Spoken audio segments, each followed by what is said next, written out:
Good afternoon, good evening, good morning, good everything in the world to everybody in the world. This is Brandon from the Jump Up Supercast, hosting here for the Jump Up Game Club. And with me today, I got my good friend from wherever he is from, Will. North Carolina, baby. Oh my god, you're giving away company secrets. And I got some even better friends from the other side of the world. I have with me Noah. Hello, I am from Forever in Depth Land. I don't know if I want to be from there. And I also have Saf. Home of the free. Are you from the home of the free? Mm-hmm. Oh, okay. Uh-huh. Kinda.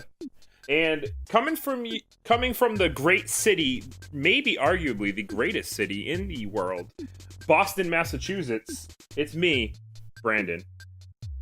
You're Currently, why are you in Boston, Brandon? I'm in Boston for Anime Boston. I'm actually in full cosplay right now as Jet Black and Cowboy Bebop. I love that. Shit. I love the idea of this audio-only podcast. Brandon dresses up in full cosplay. Yes. You know who I could have cosplayed as? I could have cosplayed as Ness. Oh. Yeah. And you wouldn't be saying anything. Right. Well, I could have been like, okay.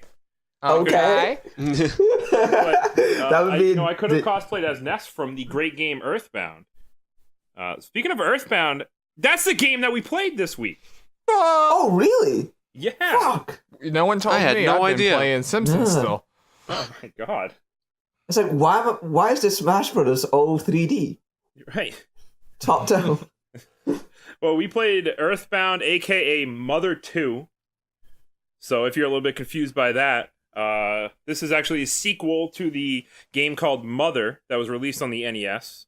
It is an RPG, co-developed by Ape Inc. and HAL Laboratory and published by Nintendo on the Super Nintendo. And it also has a sequel on the Game Boy Advance called Mother 3 that we never got, and that's the last we're going to talk about that, because we'll probably all get worked up about that. No, we might talk about it. We'll see. We'll see.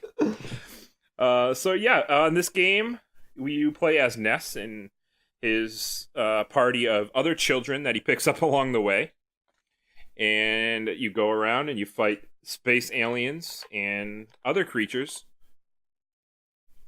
And it's a very humble, fun journey. For sure. Yeah. It's an RPG. Yes, it is an RPG.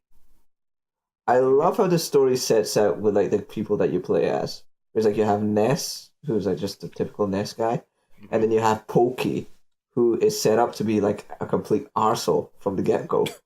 Your neighbor. And for Yes, your neighbor Pokey. So that's the thing I think that's worth mentioning is that like Earthbound, most RPGs, especially at that time, were set in fantasy realms, right? Yes. Earthbound is set in Egoland 1990X, and it's not hard to figure out what they mean by that. It's set in America. Set in America. Yes. And so a lot of the game is sort of like I said this before, but it's Shigesato Itoi, who is the head developer of this game, liked American culture a lot, and so he wanted to make a game about it. And it's sort of like if one of us made a game that's set in Japan, like it's an American weeb's view of what America is like, you know? Right. Yeah. Right. And That's so good. That's good. Good comparison. but like Seth said, you meet Pokey. Mm.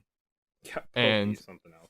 There's very rarely in video games like I hate a character. Mm-hmm. I hate Pokey. He's a piece of human garbage. And they know that they hate Pokey because I'm going to bring it up. Sorry, Brandon. They keep Pokey as going into Mother 3. They understand that, like, out of everyone in this game that you would want to murder, it's this dumb kid. It's this dumb idiot kid and his awful family who, like... Like his I don't father want- beats his kids? Yeah. Yeah, well, it's into that, yeah. It's Yeah, there's like a implied. little There's a cutscene lot in of, the like, beginning, yeah. darker undertones with Earthbound. Mm-hmm. But yeah, like people love to talk about Earthbound is one of the quintessential like cult classics, right? It's definitely one of the first like cult classics that if you mention a cult classic video game that would come up. Mm-hmm. And a lot of it has to do with like how it came out in America, right? And how it came out in the West in general. Because The game doesn't look bad. I think it looks good actually now, but at the time it looked a lot more simplistic than a lot of other, like Final Fantasy VI was coming out at the same time, right? And a bunch of other, like Chrono Triggers. So the art style's a little bit more simplistic. And the big idea for what they would do to like get across the field that this game's quirky and weird is to include stickers with the game and then have the slogan be, "This game stinks." Yeah, scratch and sniff stickers. Oh yeah, scratch and sniff. Yeah. Yes. Mm. And so, shockingly enough, when you are advertising it as "this game stinks," Yeah. people didn't buy it. Yeah, and they even in North America packed the player's guide in with the game. Mm-hmm. Yeah. So it came in this big box that included the player's guide because I think they thought, maybe the game might be a little bit difficult for North American players to figure out. It's certainly a little esoteric, right?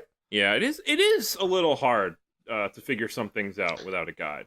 Well, I wouldn't put it as hard to like progress through the game. I would say it's hard like in the beginning because of both RNG and how it's generally like the battles are difficult. Like I struggled a lot in the beginning. Mm-hmm. Oh, Like I only had the first Yeah. couple of Yeah. bosses because you have Ness on your own, but you usually get attacked by 2 or 3 people at a time or Yeah. creatures or whatever. Like I struggled so much in the beginning. It took me hours just to get past the first boss. Yeah, Not the guy in the town. The first The the big first ant guy. sounds. Yeah, the big Yeah. ant. Yeah, I Giant died like ant. 6 or 7 He is times pretty because tough.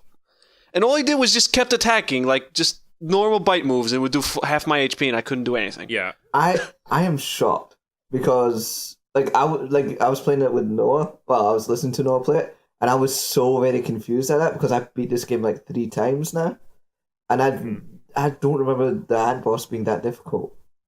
I don't remember. Like the first time I played it, like years ago, I got all the way to 3 and a little bit past that, where you get Jeff and everything. Mm-hmm. Yeah, And it's like I didn't struggle then. Now I struggled so much though. It's It weird. is a little bit tough at the beginning, and we didn't really talk about the battles yet, like in this game. So in the RPG, battle system in this game, it's like a first person view that you get. And, It's like Yeah. Dragon Quest games. Where, right, like Dragon Quest, and you just see the enemy in front of you, and you select whatever you're gonna do. It's turn based, but Yeah, turn-based battles. it's very different though, because a lot of the enemies, like there's a lot of weird interactions and stuff that go on during the battle. yeah. Like instead of you getting poisoned or you like getting paralyzed or whatever. Yeah. I mean, there is paralysis in this game. Yeah, but but you catch a get cold. home. You catch a cold, or you get a mushroom on your head, Yeah. or you get homesick. Yeah. And I It think basically works the same way, but they're like portrayed differently. Right. It's, I like it. Yeah, I like it and too. there's also just like little incidental dialogue. Like I mean, Pokey's the biggest example of this, where he never when you first start off and you go to like try to find his brother, he's in your party, but he never attacks. And there's just a dozen different things where like he's like, Pokey's hiding behind you. Pokey is trying to figure it out. Pokey is simply not engaged. So like just a bunch of really funny dialogue that's instead of just going, Pokey does nothing, they like make you envision what's happening on the battlefield, even though it's a very static image. Yeah, it's really creative, and it really sets itself apart from other RPGs at the time with creative stuff like that. I know we're jumping between like that story and like battle gameplay, but like the creativity like shows itself in many different ways. Like it's so chock full of humor as well, with its references and like kind of subverting expectations. Because there is a moment in this game where it's like you meet this supposedly, well, it's at the beginning of the game where it's like you meet this tiny, supposedly all powerful being, and that being just gets swatted away like some fly Yeah, and just you dies. see him fight. Yeah, you see him fight another giant alien, and then you go inside, and Pokey's mom is like, "Ah, bug!" and just smacks it to the ground, and he dies. And he dies and leaves you with the, you need to stop these alien invaders. You're our only hope. Like that's the setup for the game, and it's great. I It's think funny. so. I wanted to like, since I played Earthbound before, I want to do a couple of weird things in this game, because the thing that happens is when you talk to him, he gives you a thing called a sound stone, and that's the general quest of the game. Is that he says, in order to beat this evil force Gygus, you need to find these places around the world where you can gain the power of the Earth, and that will help you have enough power to defeat him. They're called Euro Sanctuary locations. But it takes up an inventory slot for the entire game. There's no way to get rid of it. And it's not like this game doesn't have like a key item slot. No, your healing items, your battle items, your equipment, and your key items are all in those same inventory space of like 12 slots. Yes, there's a lot of inventory management in this game, and it forces you to use a lot of your stuff that you like in a normal RPG. You would hoard the shit out of like healing stuff, but this game like forces you to use it. Not only is because the battles are a little bit difficult at times, and you get put into some sticky situations where you need to, but you know you're like, well, I need to pick this up, so I might as well use this healing thing right now. Yes, but I thought, well, what if I talk to him with my inventory full? Like, what happens? Oh. And you go up to him. It says to, like, oh, make sure you have space and come back. Well, no. That's what they do. No, he goes, oh, you don't have any space? Oh, this is bad. Heck, dang.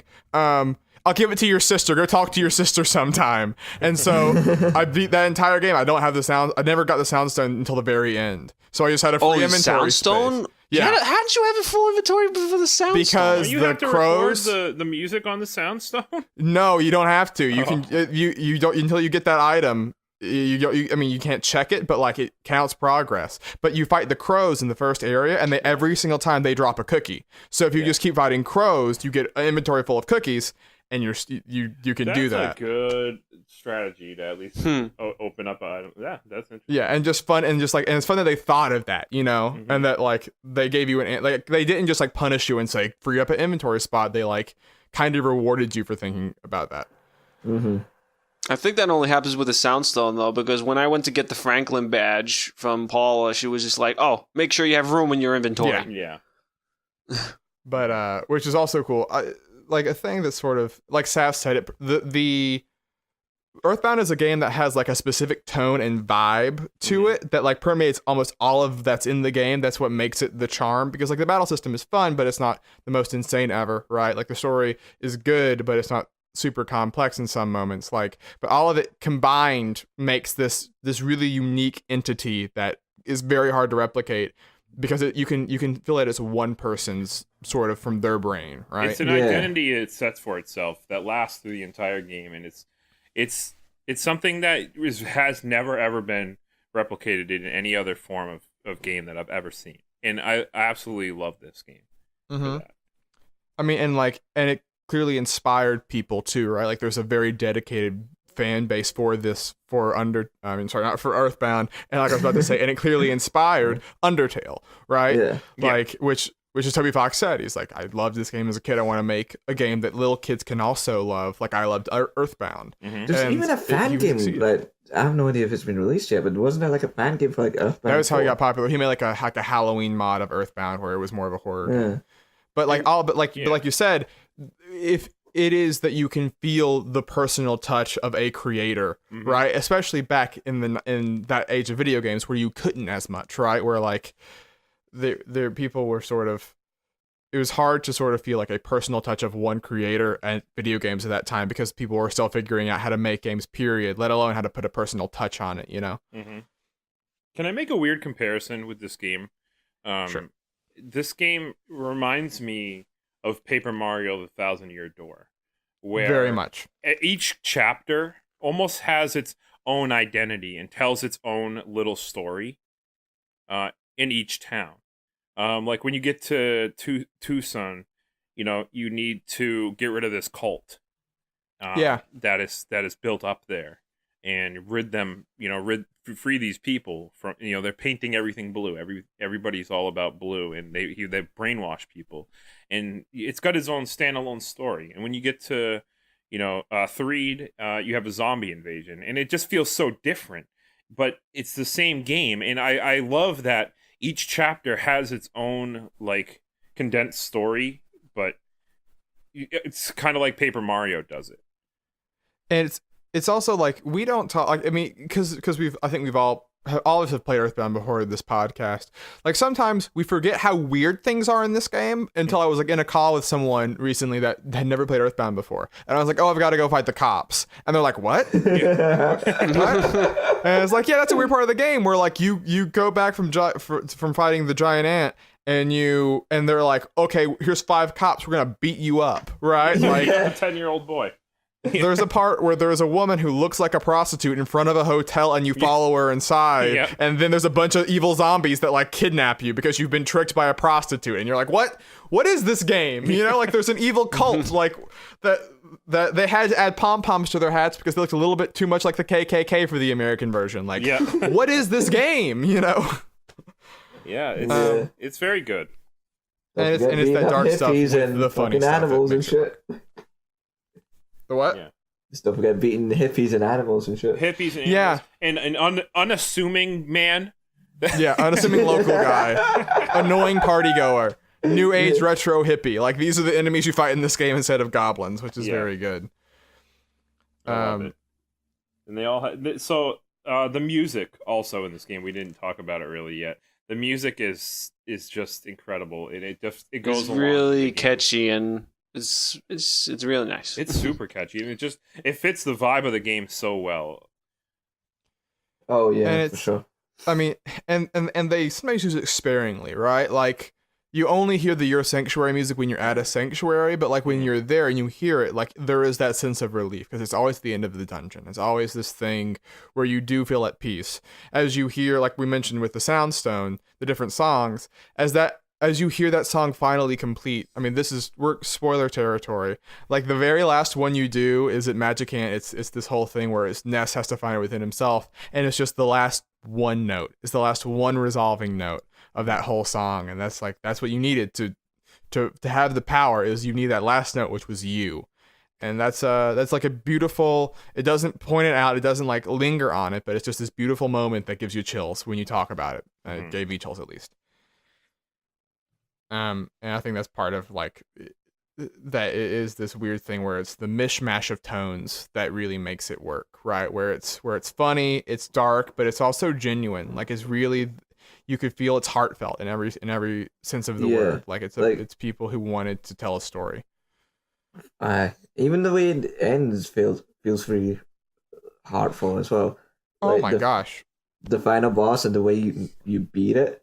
Yes. Is very well done. Like, it was so saddening. It's like oh shit, this is what's happening.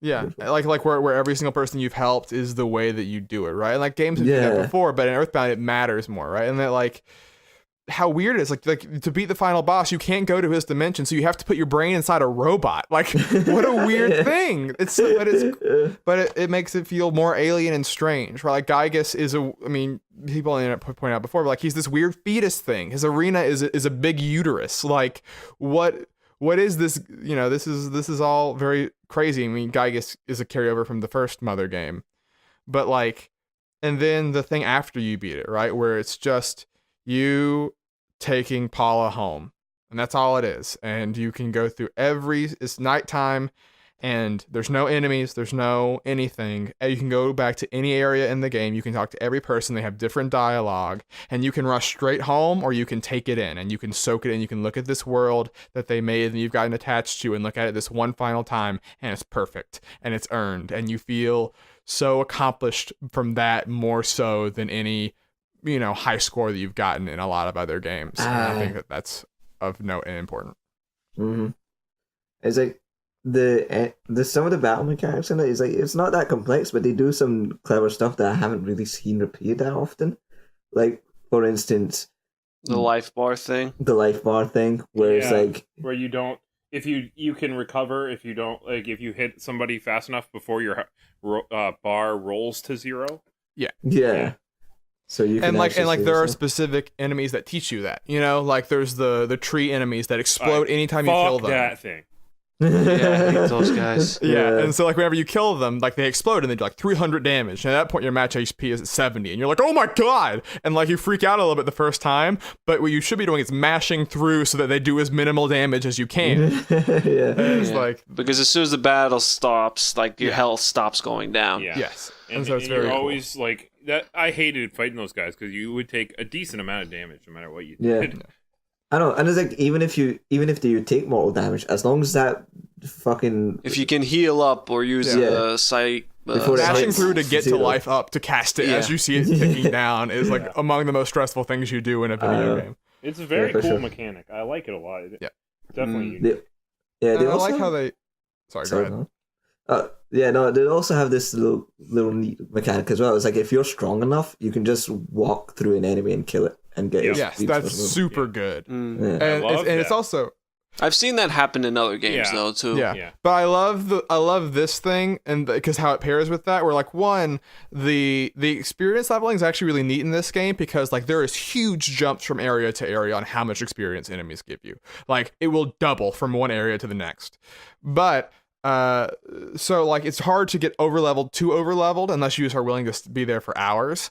But it helps you stay at level a lot because whenever you beat a boss and you walk out of the dungeon, every enemy will run from you, which is like fun in the context of the world because you beat up the guy that's their leader. Why would they think they could take you on? So they're just running from you. It makes Finally, you feel some good. logic from enemies. Yeah.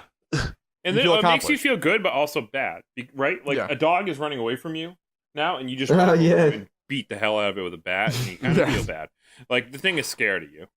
Yeah. For That's sure. and that's the thing, right? And like that's the thing where like I bet Itoy wanted you to feel that way when he put in that mechanic, you know, like he wanted you not just be like, oh, here's levels. Like it's like no, like think about like these animals are scared of you. Like this is a thing to feel weird about, you know. Yeah, I did. Mm. And So it's that's- really good. One And- thing I didn't like though about the leveling is that every time you get a new party member, They're at like level especially 1. with Paula, they Start start at level 1. Yeah. Oh yeah. And it's like, I'm this, and I am a level 17, 18. I just beat the second boss, like after the bear cave or whatever it was. Mm-hmm. And then I go get Paula, and then she's like level 1. I'm like, well, I try to go through the area with all the exploding trees, and she dies instantly. I'm Yeah. like, well, I have to sit here and grind her up little by little. Like, she makes a big jump from 1 to level 7, like in like one battle. But then after that, it's like, starts I have to catch up to Ness takes way too long. And it's just like, I mean, they do little concessions like when you get Paula, she has a teddy bear with her, which like takes damage for you, Yeah. right? Yeah. And stuff that like doesn't that. last long if a Which- tree explodes. Yeah. I mean, did you do your sanctuary before you did the second boss or after? Because What sanctuary? I did the first. I went to get the second sound of the stone, yes, that or one. with the song, and Yeah. then I did the cultist thing. See, I always do the cultist thing first, and then I use the second soundstone thing to get her up to level.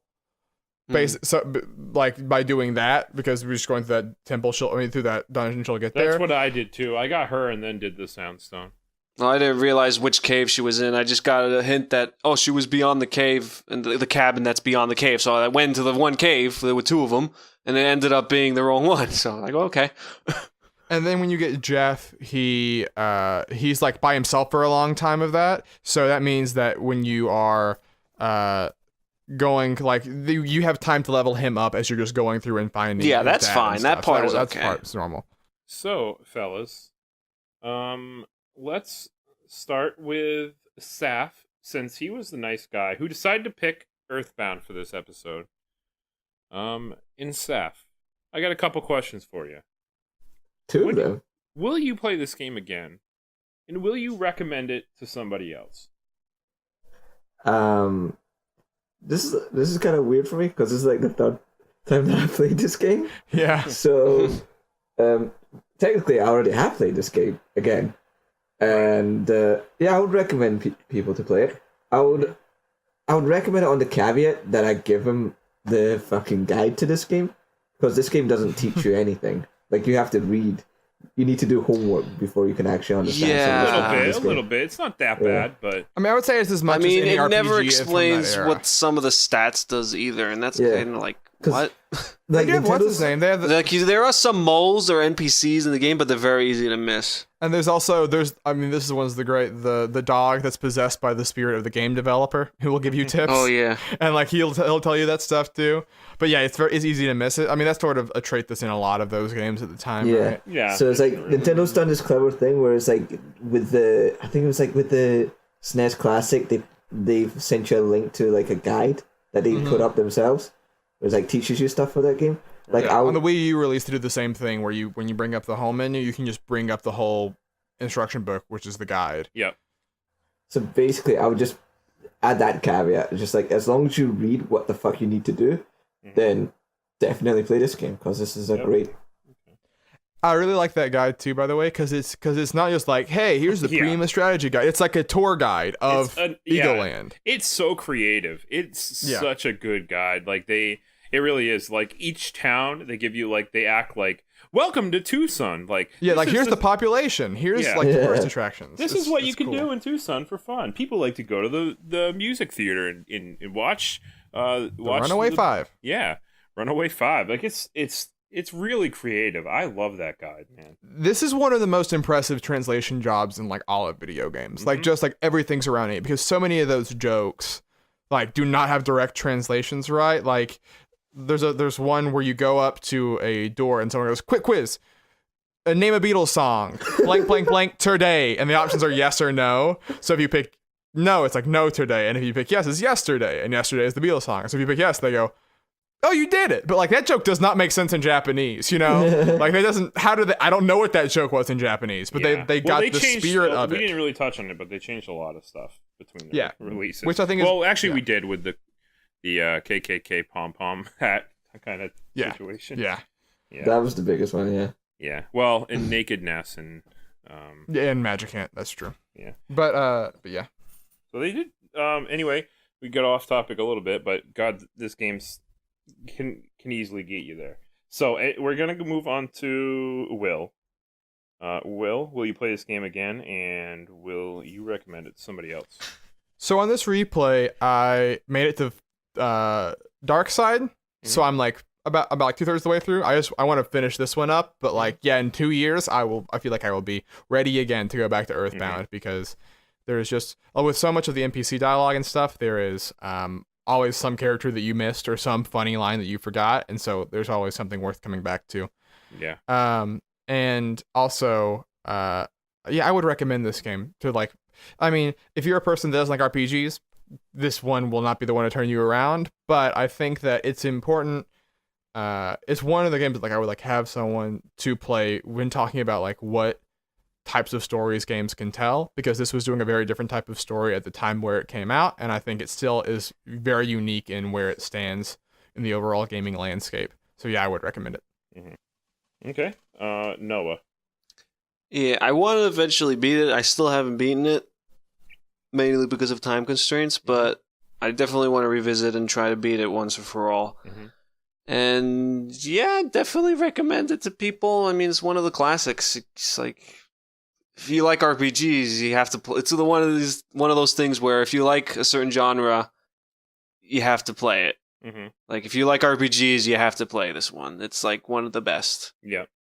Yeah, so for me, this was my second time playing this game, and I didn't finish it the second time because I was working on my cosplay a lot, so it was tough. But I got past 3, so I got decent amount of gameplay in, and I think I'll finish this run through again finish this game for the second time, and I probably will play it again eventually someday, because it's a blast. And would I recommend it to somebody? The answer is definitely yes. If somebody was looking for an RPG to play on the Super Nintendo, this would be the first one I would recommend them. It probably wouldn't be the first game if somebody was like, "What's a Super Nintendo game I should play?" I'd probably say Donkey Kong Country 2 or Super Mario World. But if somebody said, "What's a RPG I should play on the Super Nintendo?" Earthbound is number 1 for me. And that's saying something with the Super Nintendo. It's the console that's the most stacked somebody with RPGs. might shoot me for that, because they might be like, "Oh my god, Chrono Trigger, Final Fantasy." But I love. I would shoot you for that. Yes, yeah, no, a lot of people would shoot you for that. But the quirkiness in I think quirky is the best word I can use to describe this game, and that to me, I love creativeness in video games, and this game just has it just bursting out the ass. And it's sincere too, right? Like it's It quirky, is. but it's not like being hipster about it. It's not being like, look at us, we're being weird. It's just like, this is someone wanting to, make a world. Okay, guys. Weeb. So we're moving on to the final thing, our ranking, the Jump Up Supercast game list. We're going to put Earthbound on it now. So the time has come, and we're going to start with the man who chose it. He's going to give me a spot. So, Saf, where do you want to put this game on the list? I genuinely don't know where I want to put this game on the list. I genuinely don't know. I've been thinking about it for like the past half an hour. Yeah, you had some time. I just still am confused as to where I would like to place it. It's a tough one, man. It is. Like, I feel as though like between 8 and 12 would be a good place to stick it in. Mm-hmm. I feel as though. You want me to give you what I'm thinking? Go for it. I'll give you. I want to put it at number 7. Number 7. I was wanting it at number 4. Number 4. Shit. Well, see, for me, number 7, Donkey Kong Country 2. I would recommend that to somebody over Earthbound. Yeah, you've mentioned it. The only reason why I mentioned that, so I can't put it above that game for me, at least. Yeah. But I would put it right below it. I would put it even above the original Super Mario Brothers. That's how fucking good this game is. The only reason why I let Donkey Kong be as high as it was is because I was very tired and I didn't want to start an argument. I would have put it down below fucking Super Mario 3D Land. Don't ruin the integrity. Sorry. No, where do you want canon. it? So where I would want it would be I'll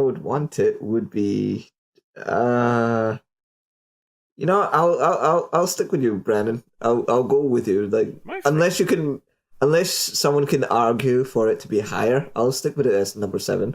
Mm-hmm. Okay. Noah, how do you feel about it?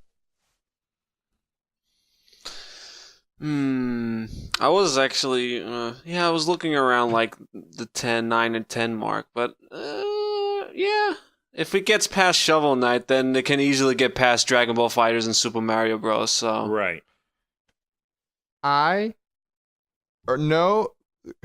There are some parts of Earthbound that no other game has done.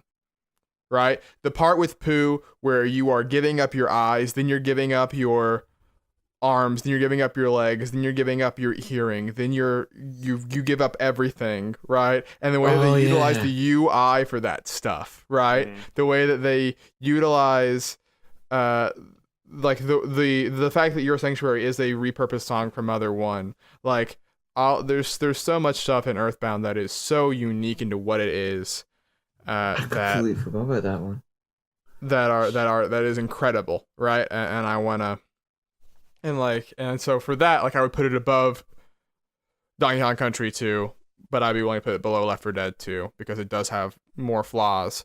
But like, just for the uniqueness of what it did in the landscape of video games, and how it is still unique, right? Like, I would say that Donkey Kong Country 2 is an incredible platformer, but like Tropical Freeze, I would say, is a better made platformer, and overall I enjoyed it more than I like Donkey Kong Country 2. And so, like, for me, Earthbound is just, it's almost hard to compare it to like the Final Fantasies and the Chrono Triggers because it is so unique in what it was trying to do with a medium of video games. Yeah. No, you're right. Shit. Because they had so many weird stuff. Like, they had a side quest in it, which wasn't really a side quest at all. It was like you were in the desert and you had to like talk to like 2 sesame seeds, one black one, one white one. And it was like the most needless, pointless thing because you didn't get anything out of it other than just interesting dialogue. And it's like, I don't think it's very rare to experience these types of things in any other games. It's only in this sort of... Yeah, and just like little details. Like in that desert, Ness, everyone else gets sunburned way more easy than Ness does because Ness has a hat on, so he doesn't get sun on his face. Yeah. And it's just like... It's stuff like little that is super moments. Creative. Yeah. From a gameplay or standpoint. Because I think we should have mentioned this, just sort of removed from the list, that like Itoi, we mentioned him before, he was a celebrity in Japan before he made video games. He was like well known as like an actor. And so the thing about Earthbound is you can sort of feel like it's a guy who didn't know a lot of the rules of video games when he was making this video game, you know, like it was an outsider's perspective on what you could do with it. There wasn't a lot of, which is the thing that Nintendo says they like to do as a whole, right? Is to find people that will have a different view on what the medium can do when they make a game. Mm. I want to kind of put mine higher, more like up to yours, because you do make a good point. I don't want to rock the status quo because I think we've already got like a solid agreement with like 3 people, but I kind of want to stick with Will on this one. shit. Okay. You convinced me to move past 9. I'll go to number 7, but I don't think I will go higher than that. I mean, alright. I think, you know what? Because I said I would put it above any RPG on the system. And even though I know people will shoot my brains out for that, I'll stand by what I said, and I'll agree with Will. Because he makes some good points. About making this game, about how this game does things that no other game has ever done. And really no other game has really done since. Where just how creative and fun and quirky and original it is with so many of its ideas. So, fuck it. You know what? I agree with Will. I'm gonna say past on Gun Country. Number 6. Number 6. Okay. All right. I'm gonna stick with that. Okay. So we did it. We did Good it. job, Will. We found a spot. So let's see the ranking right now. You've got around it. We have number 4, Phoenix Wright Ace Attorney. Number 5, Left 4 Dead 2. Number 6, Earthbound. Number 7, Donkey Kong Country 2, Diddy Kong's Quest. And number 8, the original Super Mario Brothers. If you want to take a look at the list itself, it will be down in the description. So you can take a look at the rest of the list and just look at it and say, wow, these guys are fucking morons. Why is Stardew Valley so low? Why is Stardew Valley as high as it is? Maybe. How dare you? So that was the Jump Up Supercast Game Club. Don't forget, before we leave you today, to check us out on all social media, including Facebook, YouTube, SoundCloud, iTunes, Instagram, Twitter, especially Twitter, because we tweet a lot of stuff that's super important. Like when we go live on Twitch, because we also have a Twitch account. So follow us on that, and you can find us playing games there a couple times a week, and it's a fun time. We got Will playing Pokemon Emerald. We got me, Noah, and Will playing some golf games. I play random games every Wednesday. Some usually bad games, because bad games are fun to play because I like to torture myself. And we also got Noah and Saf building tree houses and having a good time in Terraria, and other random shenanigans, whatever we want to play, multiplayer games, however we feeling. We'll be on there. So check that out. Make sure you follow us on Twitch, twitch.tv/JumpUpSupercast. And thank you guys for listening. And Hold on. Whoa. Don't take my choice away from me, Brandon. Whoa. Wait just a minute. You thought I was gonna forget? I was concerned. Oh man, Will, I love you. I would never forget about you. Okay. Especially the game that you picked. Yeah. Which Should I is, say it? Go ahead. Oh, Hit me with it. Hello. Hit me hard. It is a PS3 to PS4 to PC game. It's tactical RPG. Got a sketchbook art style. You might not already know what it is. Valkyria Chronicles. Gasp. We don't have any tactical games on the list, I noticed, really. Oh, wow. You know, you guys are honestly breaking my balls off with these fucking RPGs. Hey, man. I understand, but also... I'm a busy man. Yeah, I know, but here's the deal. Valkyria Chronicles 4 is coming out later this year. A lot of people have not, in this own chat, have not played it. That's true. And so I figure this is a good way to try out to see if you're interested in the series. It's a reduced price versus that fully priced game when that comes out. And I think it'll be a fun conversation to be had, because that game goes places in a way that you don't expect when you start out. I'll just say that. Well, I'm looking forward to it. I've always wanted to play this game, so... yeah, buddy. Play it as much as Yeah, I've heard good things about it. I'm curious about it as well. Yeah. So it's gonna be fun. good opportunity. So check us out in 2 weeks for our impressions on Valkyria Chronicles. It should be a good time. So, once again, thank you guys for joining us today. And I just want to say thank you even more to the people listening. And also, mild thanks to my fellow Jump Up Supercast. Thank you guys for joining me today. Noah, Saf, Will. And we will see you guys next week. Go play some video games and go do some cosplay. Dress up as your favorite video game character or anime character. Every day's Bye. Halloween. Every day. Bye, guys. Bye.